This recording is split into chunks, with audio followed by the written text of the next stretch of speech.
Hai Healthizen, perkenalkan nama saya Dr. Erikson yang pada kesempatan kali ini kebagian tugas jaga pertama kali di acara Dear Doctor. Pada kesempatan kali ini saya sudah siap loh untuk menjawab semua pertanyaan-pertanyaan konsultasi asik dari para Healthizen. Jadi pertanyaan-pertanyaan yang masuk via Instagram atau Twitter akan saya bahas pada kesempatan kali ini. Dan topiknya adalah tentang kesehatan mental para Healthizen di era pandemi ini. Sudah saya kumpulkan.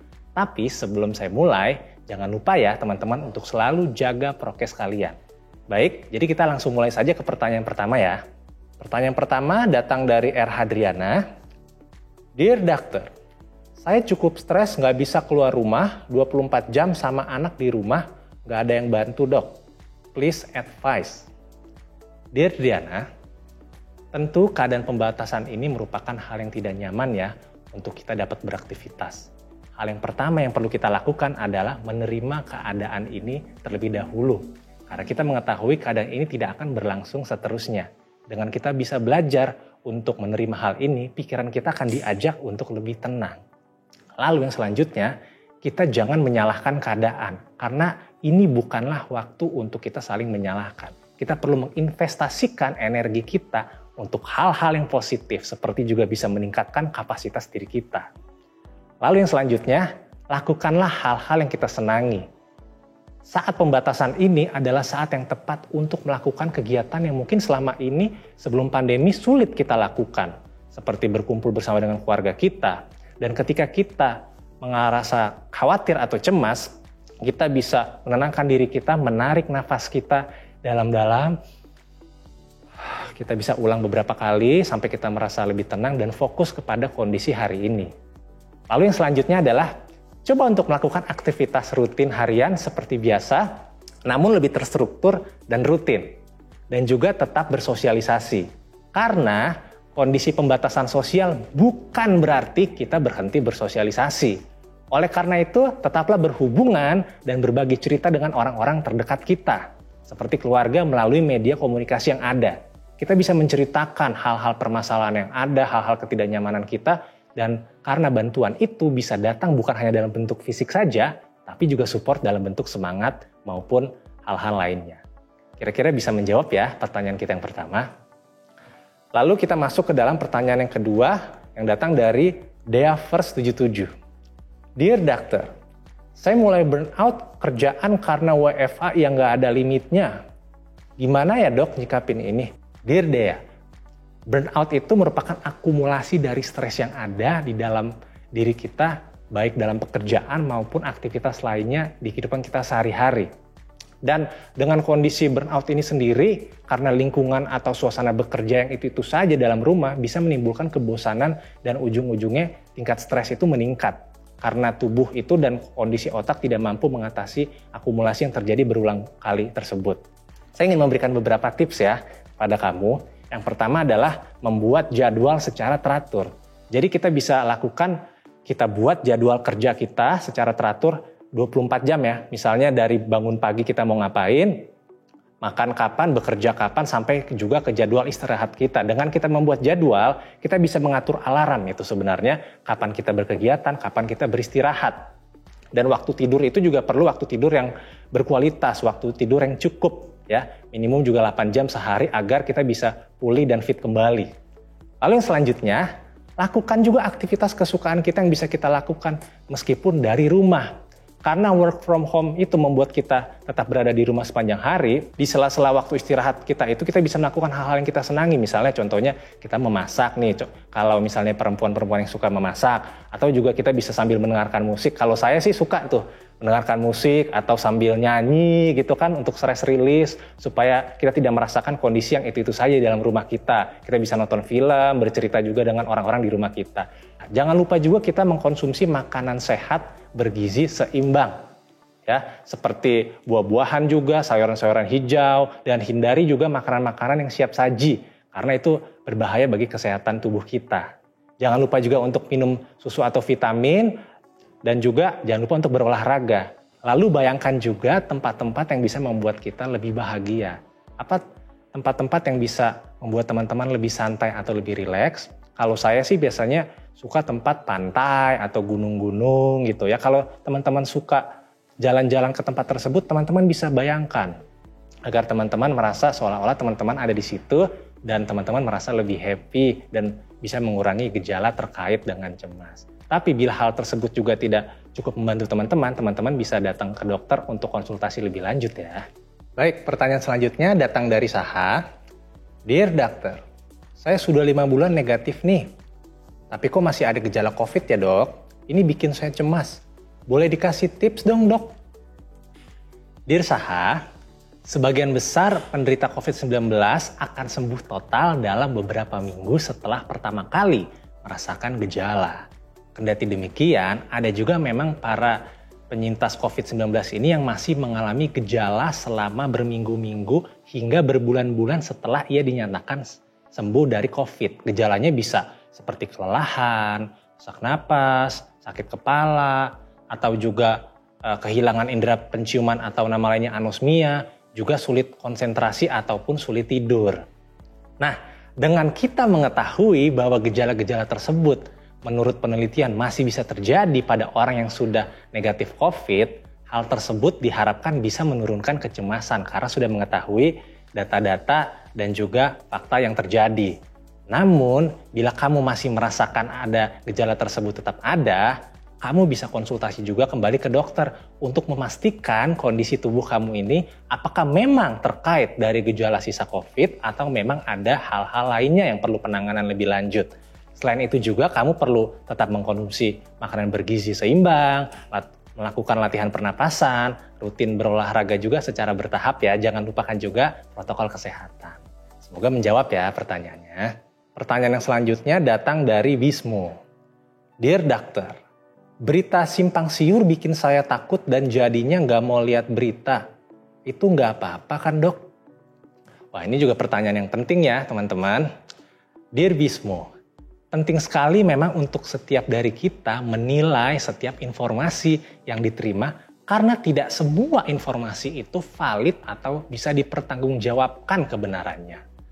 Hal yang perlu kita ketahui adalah terkait dengan dari mana sumber-sumber berita yang dapat kita percayai. Sumber berita yang bisa kita percayai adalah salah satunya dari portal berita, dari Kementerian Kesehatan, dari kementerian-kementerian yang ada di bawah pemerintah, dari WHO, dari CDC, untuk update terbaru terkait informasi pandemi COVID-19. Jadi kita harus bisa menyaring terlebih dahulu nih setiap berita, jangan kita terima mentah-mentah. Tapi jangan sampai juga membuat kita tidak mau melihat berita sama sekali karena kita akan ketinggalan informasi yang penting dan bermanfaat untuk diketahui. Tidak ada salahnya untuk kita berhenti dulu nih sejenak. Jangan kita lihat terus-terusan berita-berita yang ada ya. Untuk akses informasi, teman-teman yang mudah merasa cemas bisa 1 jam pada saat pagi hari, 1 jam pada malam hari. Namun bila akses berita pada malam hari membuat teman-teman semakin cemas, sulit tidur, tidak ada salahnya juga tidak membaca berita pada saat malam hari. Semoga menjawab ya. Lalu pertanyaan yang selanjutnya datang dari Niken. Dear Doctor, dulu pas gak COVID takut luar biasa dok mau kemana-mana. Tapi pas COVID sekeluarga takut nularin dan takut hal-hal yang terburuk terjadi. Kasih tips dong dok. Dear Niken, jadi, rasa takut itu sebenarnya merupakan emosi yang normal dan wajar terjadi pada manusia. Kita perlu mengenali situasi-situasi apa saja yang dapat menimbulkan rasa takut ini terjadi.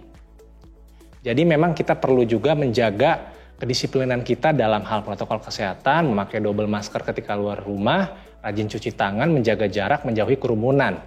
Dan kita perlu mengubah rasa takut kita itu menjadi sebuah kekuatan untuk kita bisa melindungi diri sendiri maupun keluarga yang kita sayangi. Bila tidak ada keperluan yang mendesak, hendaknya kita tidak perlu keluar dari rumah. Karena efek COVID-19 ini memiliki efek yang lebih berat loh kepada orang-orang yang tidak divaksin atau juga orang yang punya penyakit komorbid lain seperti asma, diabetes, jantung, dan lain-lainnya. Segala kemungkinan memang bisa terjadi pada penyakit COVID-19 ini. Yang penting di sini, yang patut kita catat adalah kita melakukan yang terbaik sesuai apa yang kita ketahui. Kalau kita memang layak untuk divaksin, kita vaksin. Kalau kita memang bisa menjalankan protokol kesehatan dengan sebaik mungkin kita lakukan semuanya itu. Ya, jangan lupa ya. Semoga menjawab pertanyaannya. Lalu pertanyaan yang selanjutnya adalah datang dari Alit. Dear Doctor, tetangga saya positif tapi masih membiarkan anaknya main keluar. Gimana ya dok cara ngasih tahu info atau edukasinya? Dear Alit, hal yang penting untuk dilakukan adalah meningkatkan pemahaman tetangganya. Jadi kita harus lihat dulu seberapa paham sebenarnya tetangga kamu itu dalam merespon situasi pandemi COVID ini. Memang tingkat pemahaman setiap orang itu berbeda-beda ya. Dari tingkat pendidikannya, latar belakang budaya, atau juga hal-hal lainnya. Kita perlu mengetahui juga siapa saja orang-orang yang mungkin bisa mengedukasi mereka dengan baik. Seperti tetangga-tetangga yang sudah lebih dahulu kenal dengan dirinya, orang-orang yang bisa membuat dirinya lebih nyaman. Kalau kita yang tidak dekat kan mungkin saja informasi yang disampaikan pun bisa ditolak dengan mentah-mentah ya. Lalu kita juga perlu memberitahukan informasi edukasi dengan bahasa yang sesederhana mungkin agar bisa lebih mudah dipahami. Pastinya juga dengan nada, gestur yang bisa membuat nyaman. Dengan membatasi akses seseorang keluar dari rumah yang sedang isolasi mandiri akan membantu mencegah penularan. Jadi begitu ya informasi yang bisa disampaikan ke tetangganya. Dan selanjutnya ini pertanyaan yang terakhir datang dari Suruya. Dear Doctor, saya dan istri hampir 1 tahun WFH. Hanya kita berdua selama 24 jam sehari dan juga dalam aktivitas kita saya hanya beserta dengan istri saya. Gimana dok caranya kontrol anger management? Wah, ini sebenarnya penjelasannya panjang ya, tapi saya berusaha untuk bisa menjelaskannya lebih ringkas ya, agar kita bisa lebih memahami. Dear Suruya, perasaan kesal dan marah merupakan sebuah hal yang wajar terjadi pada manusia. Terlebih kita kan sudah 1 tahun menjalani WFH ya. Saya juga kadang-kadang merasa kesel juga, marah, pengen keluar rumah, pengen bisa kumpul-kumpul. Dan kita perlu menyadari hal ini. Anger management itu bisa menjadi salah satu tata laksana yang baik. Supaya kita dapat menghadapi situasi ini dengan produktif dan juga memakai cara-cara yang baik untuk diri sendiri dan untuk orang lain. Jadi anger management ini bukan berarti kita menahan perasaan marah loh, tapi taruhlah perasaan marah itu sesuai dengan porsinya dan juga dilakukan dengan cara yang baik. Beberapa tips yang ingin saya sampaikan, kita harus mengidentifikasi situasi yang cenderung membuat kita itu marah. Lalu kita juga perlu mengenali situasi apa saja yang membuat kita tidak dapat berpikir dengan logis. Ya, tenangkan diri kita ketika kita mulai merasa kesal. Ya, ambil waktu sejenak. Oh, saya mau marah kepada istri saya mau marah kepada orang-orang di sekitar saya. Ambil waktu sejenak untuk mendiamkan diri kita. Ekspresikan perasaan kita itu dan kebutuhan emosional dengan cara kita menyampaikan, oh saya sedang marah. Jangan kita pendam perasaan marah kita. Semakin kita pendam, justru itu hanya akan menjadi bom waktu yang akan meledak sewaktu-waktu. Dan juga kita perlu meningkatkan keterampilan kita untuk fokus pada pemecahan masalah. Kalau kita marah karena istri atau suami kita, nada suaranya sering lebih tinggi dari kita, seringkali tidak mendengarkan apa yang kita sampaikan, kita fokus kepada pemecahan masalah. Kita cari solusi-solusinya, alih-alih menggunakan energi kita untuk merasakan atau melakukan tindakan-tindakan kemarahan yang berpotensi merugikan orang lain. Perlu kita mengkomunikasikannya secara efektif untuk meredakan amarah kita ya. Oke Altizen, ternyata tidak terasa waktu jaga saya udah habis nih. Tapi tenang aja karena Dear Doctor akan kembali di episode selanjutnya untuk bisa menjawab semua pertanyaan dari teman-teman sekalian. Jadi semoga apa yang saya share pada hari ini dapat bermanfaat untuk kita semua ya. So, saya Dr. Erik. Pamit untuk episode kali ini dan I'll be back di episode selanjutnya. We share because we care.